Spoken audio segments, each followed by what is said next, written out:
자, 이번 시간에는 소방관계법규 실전 동형 모의고사 6회차분 같이 풀어보도록 하겠습니다.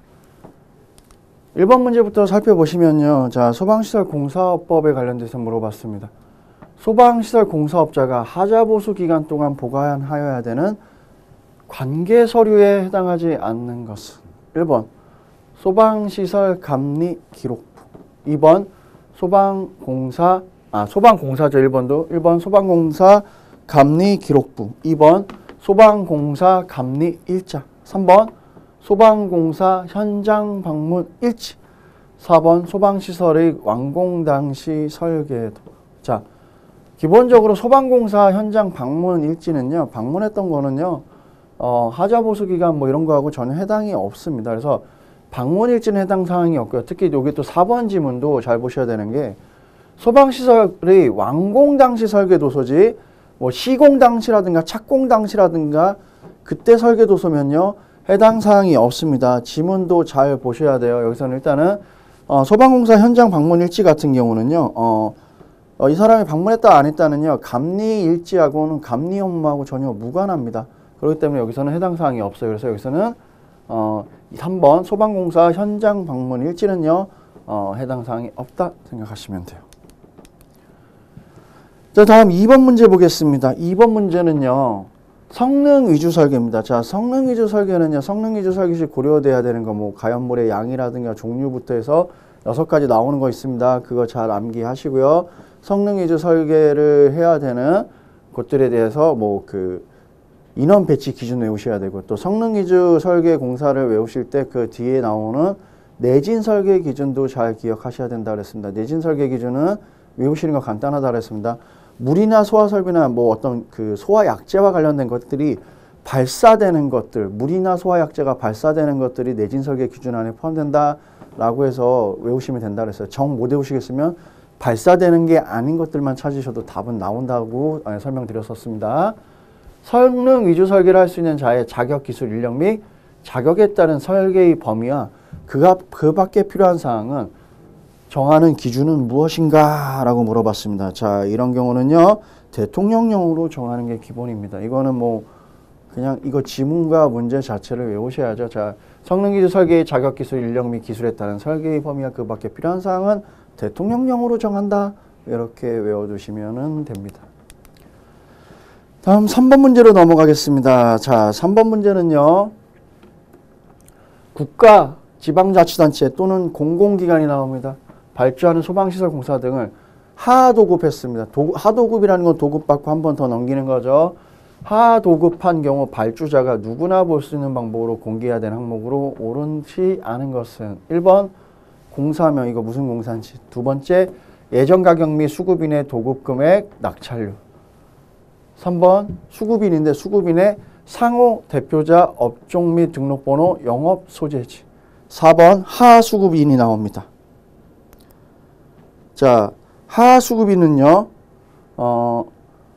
상호 대표자 업종 및 등록번호 영업 소재지가 됩니다.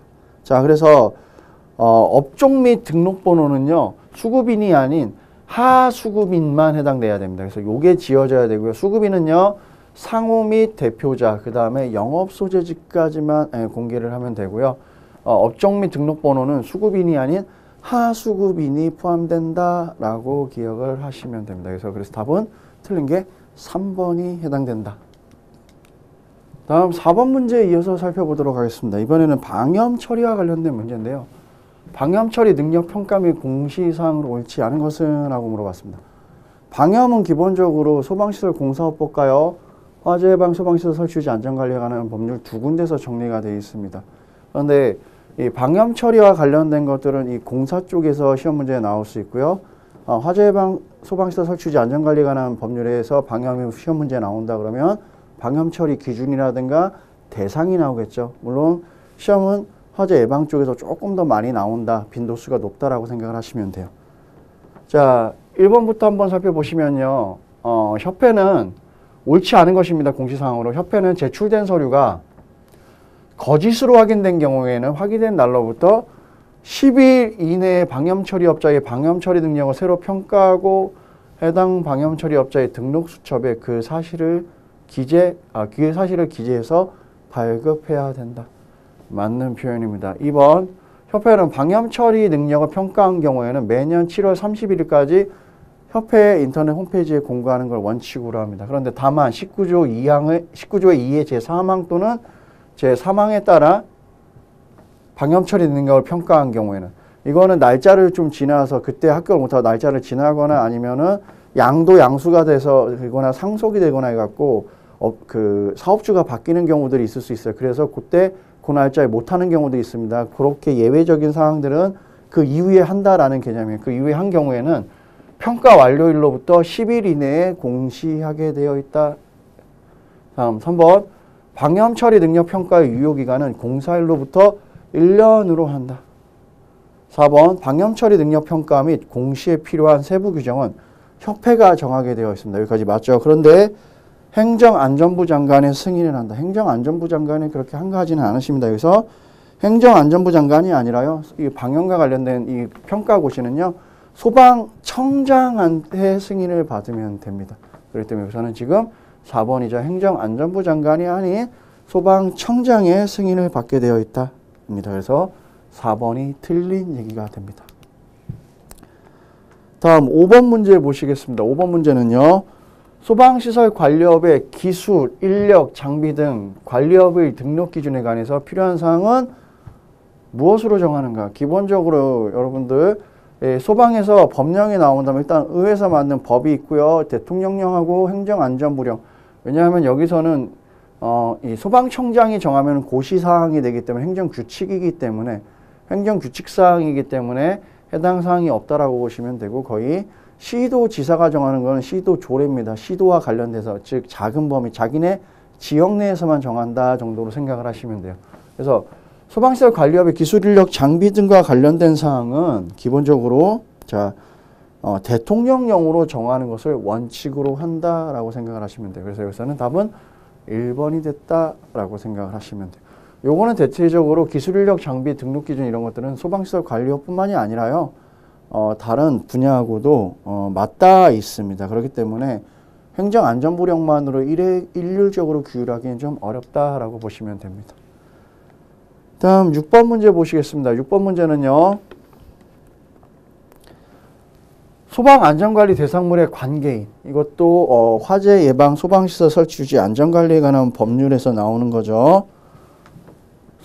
관계인은 소방대상물의 소유관리 점유자입니다. 소방안전관리자를 선임한 경우 소방안전관리자의 성명과 행정안전부령으로 정하는 사항을 게시하여야 하는데 행정안전부령으로 정하는 사항이 아닌 것은 1번 안전관리자, 소방안전관리자의 연락처. 연락처는 중요합니다. 사실은 뭐 비상연락망이라고 생각하셔도 돼요. 2번 소방안전관리자의 선임일자. 우리 여러분 공부 계속 하신 분들은 아시겠지만 소방안전관리자는 선임하면은 14일 이내 신고죠. 30일 이내 선임, 14일 안에 신고입니다. 특히 여러분들 여기 이거 선임과 신고를 외우실 때 두 가지 포인트가 정확해야 됩니다. 선임은 30일, 그럼 30일 안에 대리자 쓸 수 있는 거고요. 범위 내에서 선임했다 그럼 14일 안에 신고입니다. 퇴임했다, 퇴임 신고는 없습니다. 다만 여러분들 헷갈려 하시는 게 특히 위험물 안전관리법 쪽에서 그게 있습니다. 위험물 처리 시설을 내가 더 이상 안 쓰겠다 그러면은 그거를 안 쓰는 폐업 신고가 30일 안에 14일 안에 들어가 있는 거지 뭐 14일 안에 해임 신고를 한다든가 이런 거 해임 신고는 별도로 없어요. 그냥 선임 신고밖에 없어요. 자, 소방안전관리자의 선임일자 중요하죠. 3번 안전관리 소방안전관리자의 성별은 해당 사항이 없습니다. 행정안전부령을 정하는 이 성명까지는 기록을 해도 성별은 해당 사항이 없습니다. 3번이 틀린 얘기고요. 4번 소방안전관리 대상물의 명칭. 아마 용어 같은 경우는 성별이 아니라 성명하면 맞겠죠. 그래서 여기서는 3번이 틀린 얘기다 라고 생각하시면 됩니다. 다음 7번 문제를 이어서 보겠습니다. 7번 문제 보시면요. 다음 중 2급 소방안전관리 대상물. 소방안전관리 대상물은 특급과 1급과 2급과 3급이 있습니다. 그거 구분해서 잘 외우셔야 됩니다. 2급 소방안전관리 대상물의 소방안전관리자에 관한 시험에 응시할 수 없는 사람은 누구인가? 응시가 자격이 없는 사람을 찾으세요 라고 물어봤습니다. 자, 1번 대학에서 소방안전관리학과를 전공하고 졸업한 사람은요 2급 소방안전관리자 시험 응시 자격이 있습니다. 3번 의용소방대원으로 3년 이상 근무한 경력이 있는 사람도 시험 응시 자격이 주어집니다. 다음 3번 군부대, 주한 외국부대를 다 포함합니다. 및 의무소방대의 소방대원으로 1년 이상 근무한 경력이 있는 경우에는 자격이 주어집니다. 4번 위험물안전관리법 제19조에 따른 자체소방대의 소방대원으로 2년 이상 근무한 경력이 있는 사람. 2년이 아니라 3년이 돼야 됩니다. 이렇게 보시면 됩니다. 자체소방대하고 의용소방대는요. 민간소방조직이에요. 의무소방원은 어쨌든 군복무대체지만 주업이 그거이기 때문에 여기는 그 1년만 근무해도 인정을 해주는 거고 4번하고 2번 같은 경우에는 그 민간소방조직이기 때문에 최소한 그래도 3년은 근무해야 2급 소방안전관리 대상물 시험 응시 자격을 주는 겁니다. 자격증을 주는 건 아니에요. 이거 여러분들 외우실 때 자격이 주는 것과 응시 자격이 주는 것들도 구분해서 정확하게 암기하셔야 됩니다. 다음으로 8번 문제로 넘어가겠습니다. 8번 문제는요. 특정 소방 대상물 중 근무자 및 거주자에게 소방훈련이나 교육을 실시해야 되는 특정 소방 대상물 중 상시 근무하거나 거주하는 인원은 몇 명인가? 이거는 10명 이하입니다. 이거는 뭐 법으로 이렇게 정해진 숫자이기 때문에요. 그냥 외우시는 것밖에 사실은 특별한 방법이 없습니다. 10명 이하인 경우에 한해서는요. 소방훈련과 안전관리에 필요한 교육을 실시, 그것도 상시 근무자입니다. 여기서 만약에 뭐 지문을 좀 바꾼다든가 해서 비상시 뭐 여기서는 상시라는 게 떴지만 대상물 중 상시를 만약에 뺐다. 대상물 중 근무자가 거주하는 인원은 몇 명인가 했을 때는 상시 5명, 뭐 10명이라도 상시냐 비상시냐 아니면 비상근이냐 이런 거에 따라서 또 답이 갈릴 수도 있습니다. 그래서 여기는 아예 지문에 친절하게 상시라고 써놨기 때문에 그냥 숫자만 맞추면 되지만 저기에 상시라는 말이 빠졌을 때는 아래에 상시라는 말이 들어갔을 때는 똑같은 숫자가 2번 나올 수도 있다는 것까지도 한번 생각을 해보시면서 문제를 풀어보시면은 조금 더 다른 문제의 적응성이 생기기 시작합니다. 다음은 9번 문제로 넘어가겠습니다. 자, 9번 문제 보시면요. 특정 소방 대상물 중 공동 소방 안전관리자를 선임해야 하는 곳으로 옳지 않은 것은 1번 지하층을 포함한 층수가 11층 이상인 건축물. 자, 11층인데요. 지하층을 제외하고 지상으로만 11층이어야 됩니다. 그렇기 때문에 1번은 틀린 얘기고요. 2번 지하의 인공구조물 안에 설치된 상점 및 사무실. 자, 그래야 좀 크기가 나오죠. 그렇기 때문에 여기는 공동소방안전관리자 선임 대상입니다. 3번 복합건축물로서 연면적이 5,000제곱미터 이상인 경우에도 공동소방안전관리자 선임 대상입니다. 4번 판매시설 중 도매시장이나 소매시장은요. 공동소방안전관리자 선임 대상이다. 일단 공동소방안전관리자 선임 대상은요. 규모가 크다라는 개념을 여러분들 안고 가셔야 돼요. 그랬을 때 지하층을 포함함이 아니라 지하층을 제외하고 건물 실제 높이로만 11층 이상인 건축물이 공동소방안전관리자 대상이다 라고 생각을 하시면 됩니다. 다음 문제 이제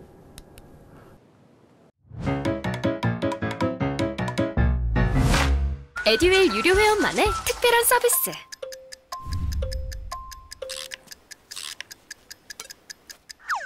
하치하차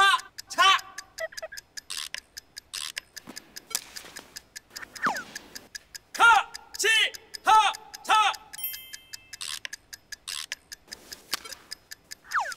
정답! 같이 하자 친구야 에듀윌 유료 회원!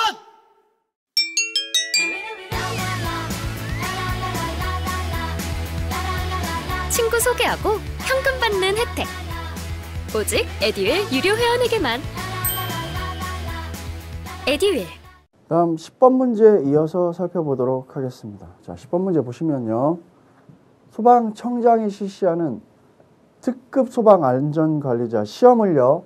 보지 않고 바로 여기서는 그러니까 시험 안 보고 바로 특급 소방안전관리 대상물의 안전관리자가 될 수 있는 사람을 찾은 겁니다. 될 수 있는 사람으로 옳지 않은 것은. 그럼 이 4개 지문들 중에서 시험 보셔야 되는 사항이라든가 아니면 자격 요건이 안 되는 분들을 찾아야 되는 겁니다. 1번 소방기술사 또는 소방시설 관리사 자격이 있다. 그러면은 바로 특급 소방 안전 대상물의 관리자로 일을 할 수 있다는 겁니다. 1번 맞는 표현이 1번은 맞는 거죠. 그렇기 때문에 답이 아니겠죠. 2번 소방 설비기사의 자격을 취득한 후 5년 이상 1급 소방 안전관리 대상물의 안전관리자로 근무한 경력이 있다. 그럼 바로 특급 소방 안전관리 대상물의 안전관리자가 될 수 있다는 겁니다.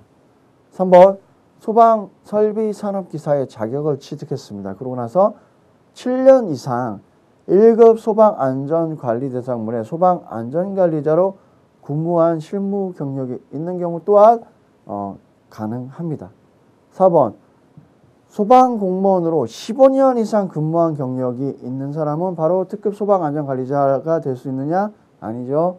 소방 공무원으로는요 20년 이상 근무한 경력이 있는 경우에 한해서 특급 소방 안전관리자가 될 수 있다라는 것. 즉 특급 소방 안전관리 대상물의 소방 안전관리자가 될 수 있으려면요 소방 공무원으로는 20년 이상 근무하시는 경우입니다.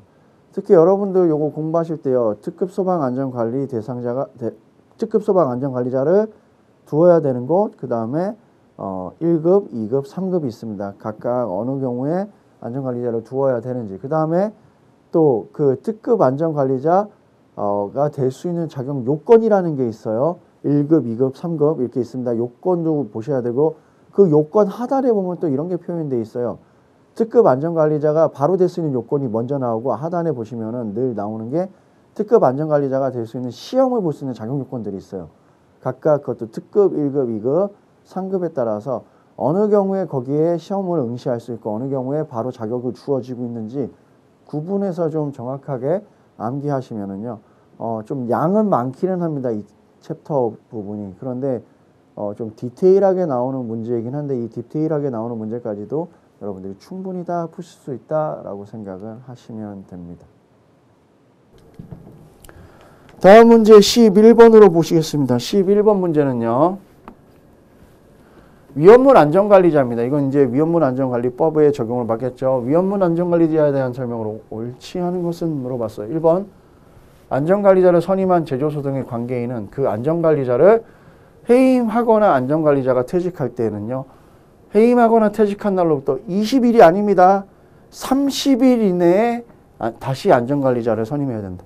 일단 뒤에 위험물 안전관리자든 소방 안전관리자든 똑같습니다. 해임하면 무조건 30일 안입니다. 30일 안에 다시 선임이고요. 14일 안에 신고다 그랬습니다. 그리고 좀 전 문제 풀 때도 얘기했었습니다. 퇴임 신고 이런 건 없습니다.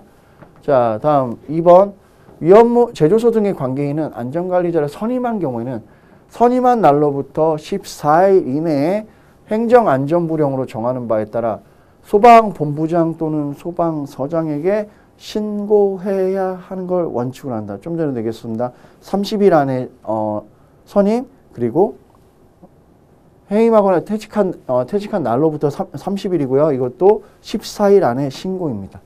3번 안전관리자를 선임한 제조소 등의 관계인은요.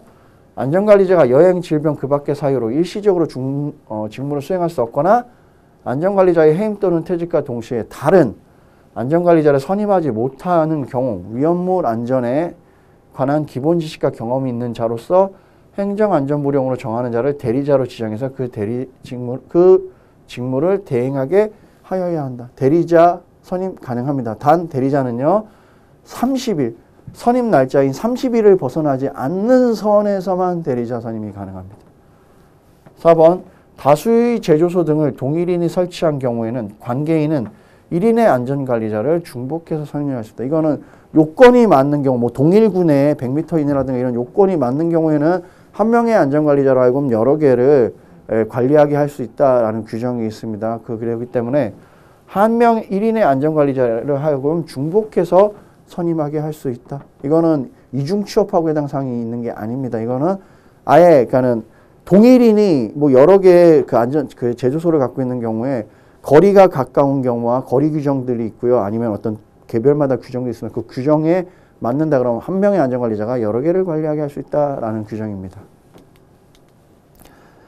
다음 12번 문제로 넘어가서 보도록 하겠습니다. 12번은요. 위험물 산업기사, 이것도 위험물안전관리법이겠죠.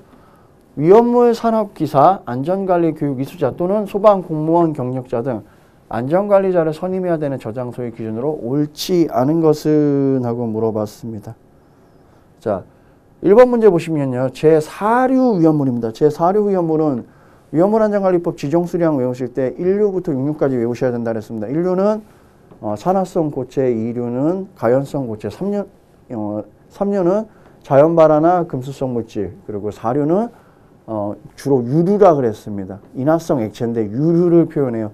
5류는 자기반응성이고 6류는 산화성 액체입니다. 자, 그걸 봤을 때 4류 위험물을 물만을 저장하는 것으로서 지정 수량의 40배 이의 옥내 저장소, 4류 위험물을 저장하는 옥내 저장소는요, 40배 이하가 아니라요, 5배 이하인 경우에는요, 안전관리자를 선임해야 된다가 기본 원칙이 됩니다.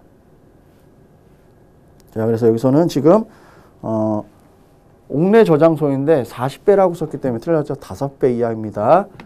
2번 위험물, 제4류 위험물 중에 제2석유류, 제1석유가 휘발유고요. 2석유류가 경유, 등유 정도가 되고요. 3석유류가 중유 정도가 됩니다.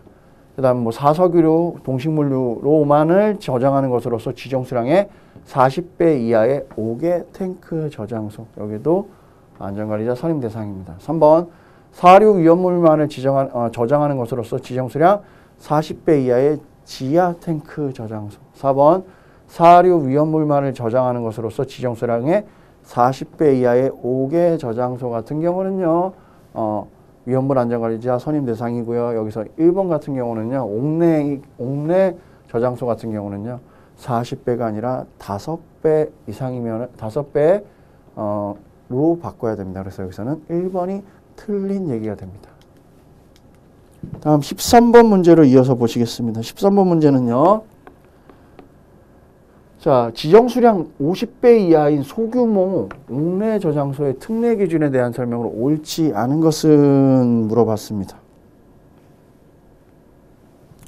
자, 하나의 저장 창고의 바닥 면적은 150제곱미터 이하로 해야 됩니다. 2번 저장 창고는 벽, 기둥, 바닥, 보호 및 지붕을 내화 구조로 하는 걸 원칙으로 한다. 맞습니다. 3번 저장 창고의 출입구에는 수시로 개방할 수 있는 자동 폐쇄식의 갑종 방화문을 설치하는 것을 원칙으로 한다. 맞습니다. 4번 저장 창고에는 창을 가능한 한 작게 설치한다. 자, 옥내 저장소의 특례에서도요. 저장 창고 같은 경우는요. 창을 두지 않는 것을 원칙으로 합니다. 기본적으로 그래서 13번도 여러분들 해설지에도 보시면요. 저장 창고는요. 창을 설치하지 않아야 한다가 기본 원칙입니다. 다음 14번 문제를 보겠습니다. 자, 14번 문제 보시면요. 주유 취급소입니다. 여러분들이 흔히 알고 있는 주유소 생각하시면 된다 그랬습니다. 자, 주유 취급소에 대한 주유 취급소에 설치하는 탱크의 기준으로 옳지 않은 것은 하고 물어봤습니다. 옳지 않은 것이죠. 자, 여기 같은 경우에는 자, 1번 자동차 등을 점검하는 작업장 등에서 사용하는 폐유, 윤활유 등 위험물을 저장하는 탱크로서 용량인 5,000리터 이하의 것은 설치가 가능하다라고 되어 있습니다. 자, 지금 여기처럼 폐유나 윤활유 같은 경우는요. 5,000리터의 탱크가 아니고요. 2,000리터 이하의 탱크만 설치가 가능합니다. 1번이 바로 틀린 얘기죠. 2번 보일러 등에 직접 접속하는 전용 탱크로서 10,000리터 이하는 설치 가능합니다. 자, 고정 급유 설비에 접속하는 전용 탱크는요. 50,000리터 이하 설치 가능합니다. 4번 자동차 등에 주유하기 위한 고정 주유 설비는 직접 접속하는 전용 탱크가 50,000리터 이하일 때 가능하다. 자, 그럼 여러분들 여기서는요. 요거를 2,000리터로 바꾸고요. 주유 취급소에 설치하는 탱크 기준에서 1, 2, 3, 4번은 지문을 외우시는 게 공부를 더 빨리 하는 방법입니다. 왜냐하면 여기가 정리가 더 교재나 이런 데들, 법령이나 이런 데들보다 지금 요게 정리가 더 문제로 만들다 보니까 더 깔끔하게 되어 있는 겁니다. 그래서 답은 1번인데 이거를 아예 2000리터로 바꾸고 주유소 취급소에 설치하는 탱크 기준에서 1, 2, 3, 4를 요 순서대로 외우셔도 된다라고 팁을 하나 드리는 겁니다. 다음 15번 문제 보시겠습니다. 13번 문제죠. 미안합니다. 제가 좀 잘못 넘겼죠, 문제를. 15번 문제를 보도록 하겠습니다. 자, 주유 취급소 주유원 간이 대기실 기준입니다. 간이 대기실의 기준에 대해서 옳지 않은 것은 1번 내화 구조로 할 것. 내화 구조라는 거는요, 용기를 직접 담거나 하는 것들에서 불이 번지지 않게 하는 건데, 주유치유원 간이 대기실의 설치 기준은요, 주유원 간이 대기실은 주유 취급소에 설치 가능한 시설입니다. 판매 시설이라든가 세정장이라든가 이런 거 다 설치 가능한 것들 별도로 외우셔야 되고요. 그런데 거기에 대해서 간이 대기실에 대해서 내화 구조를 한다든가 어떤 구조를 한다든가 하는 거에 대한 별도 규정은 없습니다. 그래서 1번은 틀린 얘기죠. 2번 바퀴가 부착되지 아니한 고정식일 것이고요. 차량의 출입 및 주유 작업에 장애를 주지 않은 위치에서 설치할 것. 즉 어떤 재질을 한다라는 별도 규정은 없어요. 4번 바닥 면적이 2.5제곱미터 이하일 것 정도까지만 규정이고요. 나머지는요, 간이 대기실 같은 경우는요, 재질에 대한 규제는 별도로 없다 기억하시면 돼요. 그래서 1번이 틀린 얘기다 생각하시면 됩니다. 다음 16번 보시겠습니다. 16번은요, 이제 소방기본법과 관련된 문제죠. 다음 중 소방본부장 및 서장의 권한으로 옳은 것은 하고 물어봤습니다. 자, 여러분들 이 소방기본법에서 권한권자가 나오면은요, 통상적으로 자 권한권자는 크게 5분 정도가 나와요. 시도지사하고요, 소방청장, 그 다음에 소방본부장, 그 다음에 소방서장, 그 다음에 소방대장 정도로 해서 5분 정도로 나옵니다. 기본적으로 돈이 집행이 됐다 그럼 시도지사분을 찾으시면 돼요. 장비를 샀다든지 아니면 용수를 설치했다든지 아니면 응원 협정을 했다든지 동원과 관련돼서 사후 협의했다든지. 그리고 손실보상이 나오면 요렇게 두 분이 엮입니다. 시도지사하고 소방청장이 엮여요. 그리고 무언가 설치, 운영, 조직했다. 그럼 기본적으로는 이렇게 세 분이 가요. 그리고 이게 법규에서 근간이 되시는 분들입니다. 소방청장, 소방본부장, 소방서장. 자, 그 다음에 뭐 소방과 관련된 교육훈련이 나와도 소방청장, 소방본부장, 소방서장이 거의 대다수입니다. 그런데 여러분들 그걸 지역 한정으로 묶으면 또 이렇게 해요. 본부장이나 서장 같이 이렇게 지역 한정으로. 대표적으로 소방청장, 소방본부장, 소방서장은 소방특별조사를 할 수 있는 권한권자인 건 맞는데요. 그게 앞에 화재 경계지구라는 지역 단위로 끊어지면 본부장, 서장이 됩니다. 자, 그리고 현장성이 있는 것들, 현장 지휘를 해야 되거나 강제 처분하거나 피난 명령을 하거나 위험시설에 대한 긴급조치를 한다 그러면 소방본부장, 서장, 대장 이렇게 세 분이 되고요.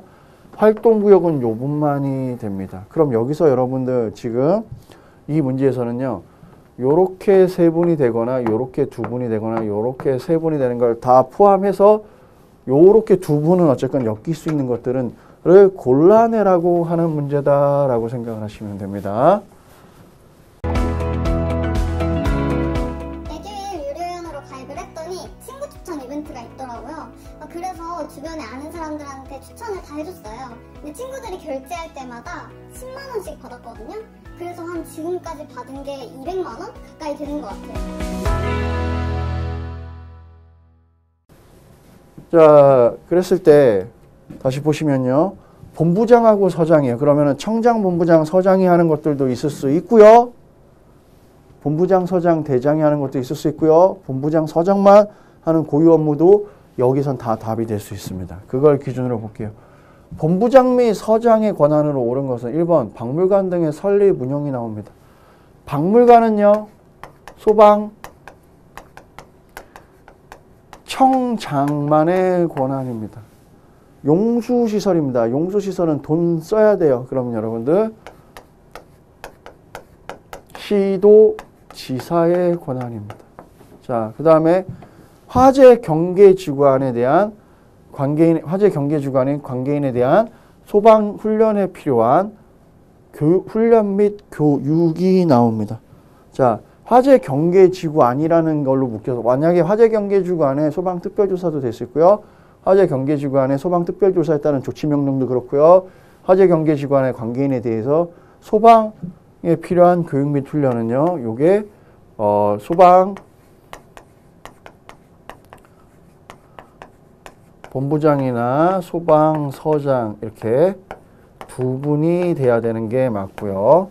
자, 응원협약. 사전에 소방의 응원협약. 이것 시도지사입니다. 화재경계지구 지정권자도 시도지사예요. 다만 화재경계지구를 지정해야 함에도 필요성이 있음에도 불구하고 지정하지 않는 경우에 소방청장이 할 수 있는 거는 지정을 해달라고 요청만 가능하다까지 같이 기억하시면은 거의 완벽하게 이제 권한권자 다 외워가시는 거죠. 자, 여기서는 그 기준으로 봤을 때는요, 화재경계지구 안의 관계인에 대한 소방교육 및 훈련과 관련된 거는요, 본부장 또는 서장의 권한이다 라고 생각하시면 돼요. 다음 17번 문제로 넘어가시면요. 자, 다음 중 소방기본법 위반 사항으로 벌금이 부과될 수 있는 것은 해서 물어봤습니다. 벌금입니다. 벌금이 부과될 수 있는 것은, 자, 1번 정당한 사유 없이 타고 남은 불, 화기 또는 화기가 있을 우려가 있는 재해 처리 명령에 따르지 아니하거나 이를 방해한 경우.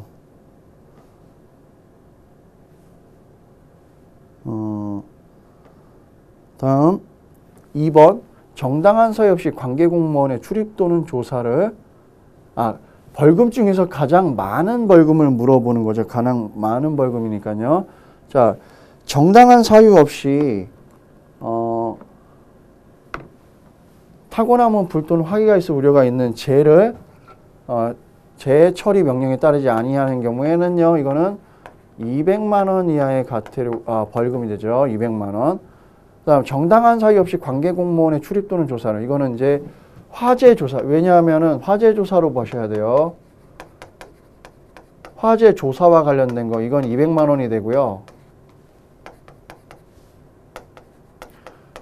화재 경계주간의 소방 특별조사에 대해서 거부하는 경우는 또 100만 원 이하의 벌금입니다. 일단은 이거는 화재 조사로 보시는 게 맞고요. 설사 이게 화재 경계주간의 소방 특별조사에 따라도 100만 원입니다. 벌금은 좀 낮아지죠. 3번 관계인의 정당 업무를 방해하거나 화재 조사를 수행하면서 알게 된 비밀을 누설한 경우, 화재 조사를 하면서 알게 된 비밀을 누설하는 경우에는요, 자, 이거는 공무원이기 때문에 좀 더 엄하게 다룹니다. 이거는 300만 원 이하의 벌금에 처하게 되어 있습니다. 4번 정당한 사유 없이 소방대가 현장에 도착할 때까지 사람을 구출하는 조치 또는 불을 끄거나 불이 번지지 아니하도록 하는 조치를 하지 않는 경우가 해당됩니다. 이거는 벌금이 100만 원 이하의 벌금입니다.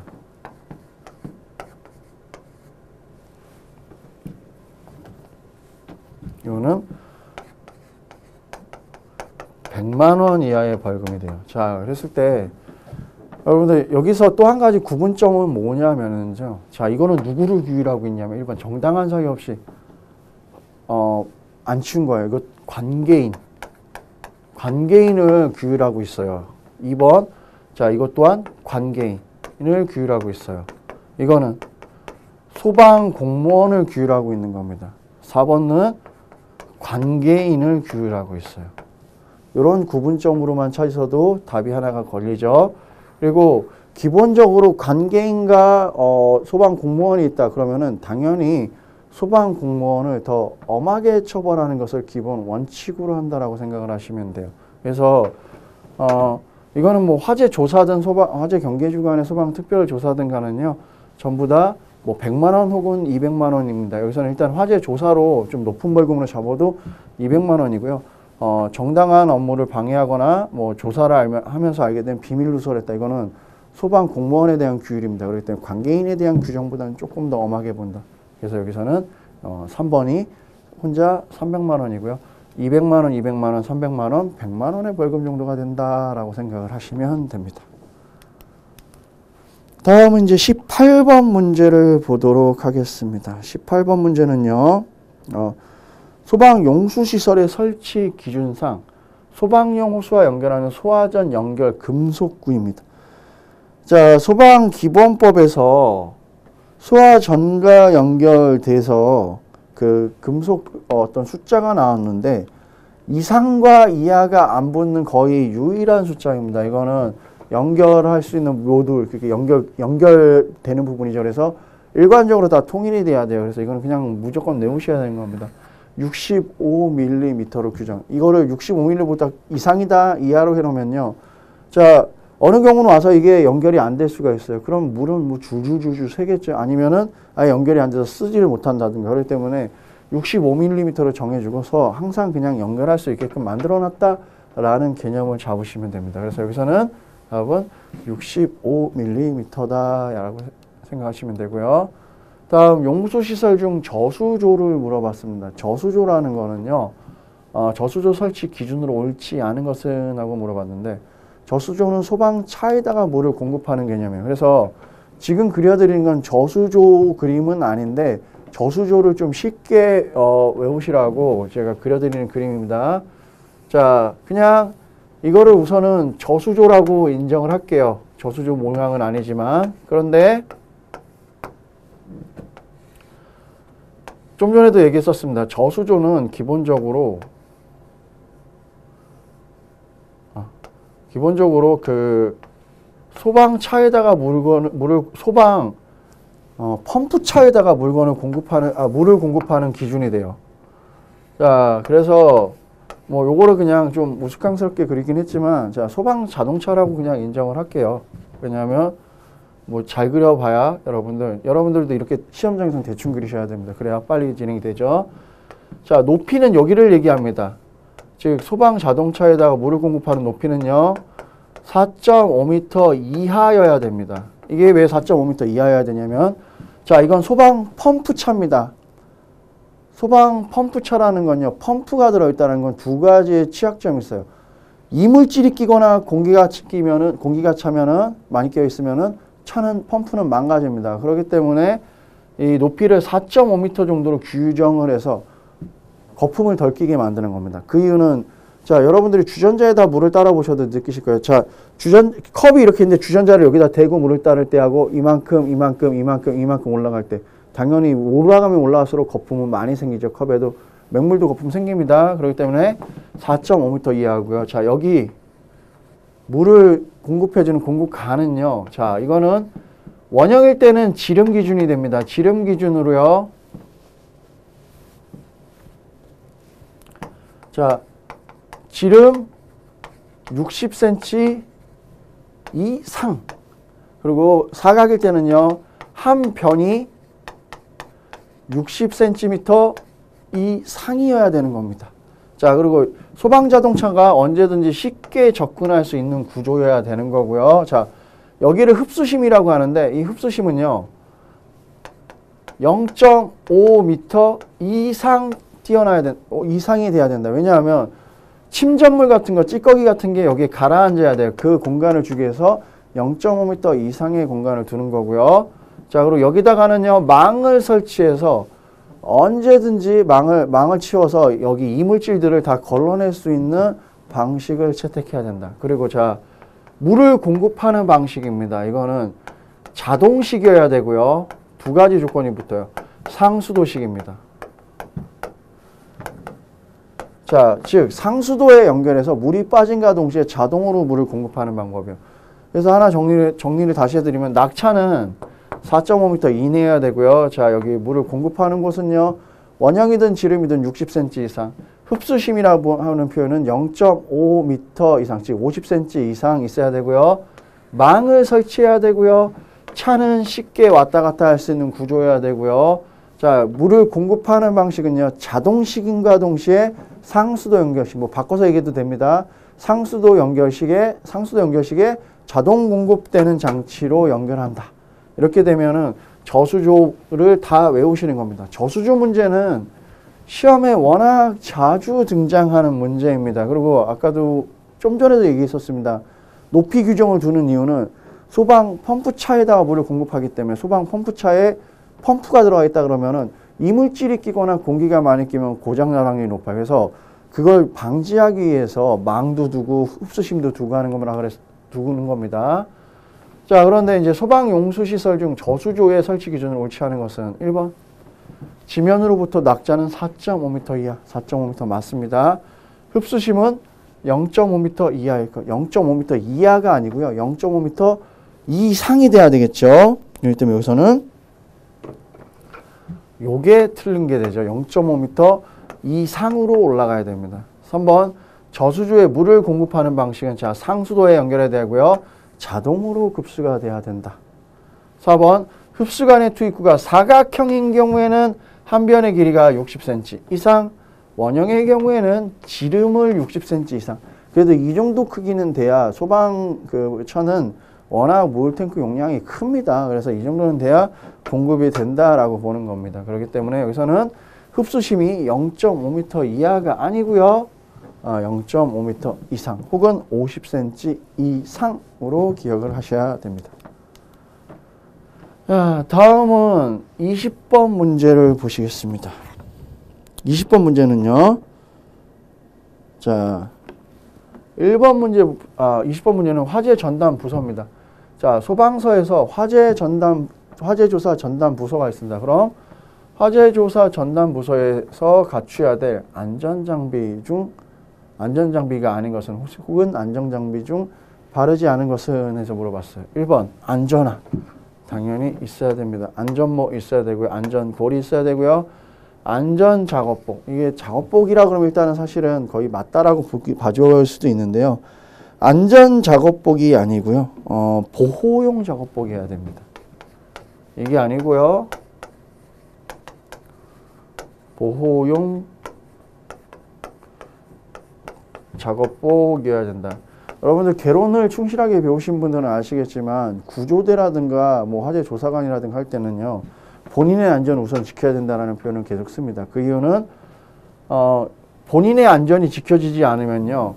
구조자가 요 구조자 혹은 화재 조사관이 요 구조자가 될 수 있는 소지가 있기 때문에 안전을 확보하고 뭔가 진입을 한다든가 하는 방법을 택해야 된다 그랬습니다. 그래서 안전작업복이 아니라 보호작업복을 입고 한다.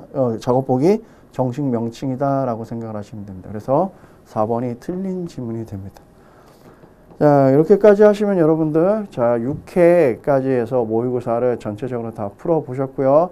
문제 풀면서 중간중간에 체크해 드리는 것들이 있습니다. 그런 것들 다시 한번 꼼꼼히 살피셔서 좋은 성과 거두시길 기원 드리겠습니다. 자, 이번 시간에도 수고들 하셨습니다.